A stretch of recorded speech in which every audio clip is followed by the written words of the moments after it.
Are you a new rower and you're trying to figure out what to do with that damper setting? That's what I'm going to cover in this video for you. So I got a great question. Basically, if you are beginning to row, what do you do with this thing on the side of the machine that goes up and down? That's called the damper setting. Now, there's different ways to think about this. The damper setting can actually get pretty complicated. I've got some other videos that kind of explain it when I talk about the setup of the machine.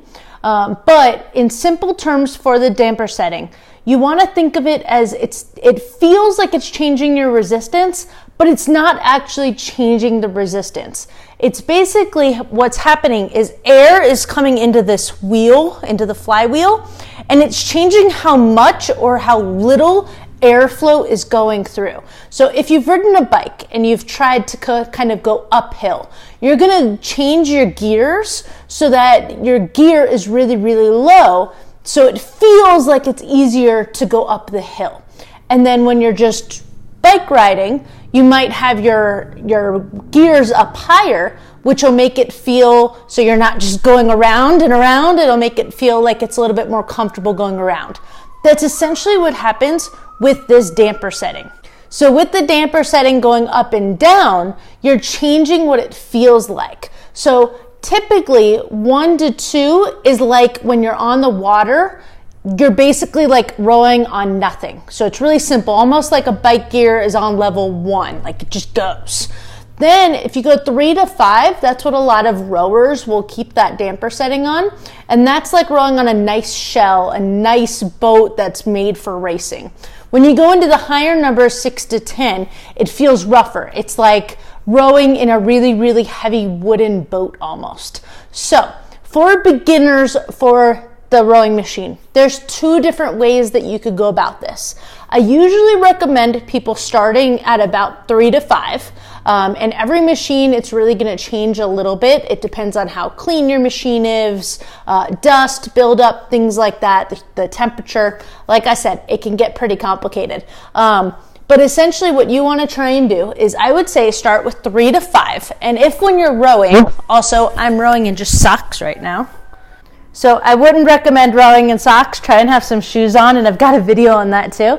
But if when you're rowing, so I'm going to put this all the way down to the bottom just so I can try and exaggerate.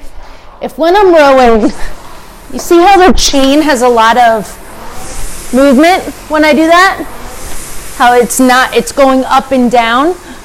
If you get a lot of that kind of feel either on the way forward or on the way back, what's happening is you're actually losing your connection between your body and the machine and with that flywheel. You want the chain to have some tension on it at all times. So if you go up to a 10, usually people feel like there's more connection with that machine. 3 to 5 is nice and neutral. I recommend starting 3 to 5. See if you get a bunch of that flopping around of the chain. If you do, up it. Excuse me. If you do get that, I would up it. So just pay attention to kind of what is happening. Notice I'm at 10 right now and there's some up and down, but it's nothing like that. It's not flinging. So you're going to have some movement, but you're looking for there to be some connection between you and the machine. And what that kind of feels like is you feel like you are connected in your arms through that handle to the machine. As you go, you might feel more comfortable trying to figure that out. But I would say start with a 3 to 5. If you feel like there's tons of flopping, there's no connection with the machine, I would go up to 7, 8, 10. I wouldn't recommend staying there, and I wouldn't recommend doing that for really, really long pieces. Because like I said, it's just the feel. It's not actually changing things for that resistance, but it changes your perception of the feeling.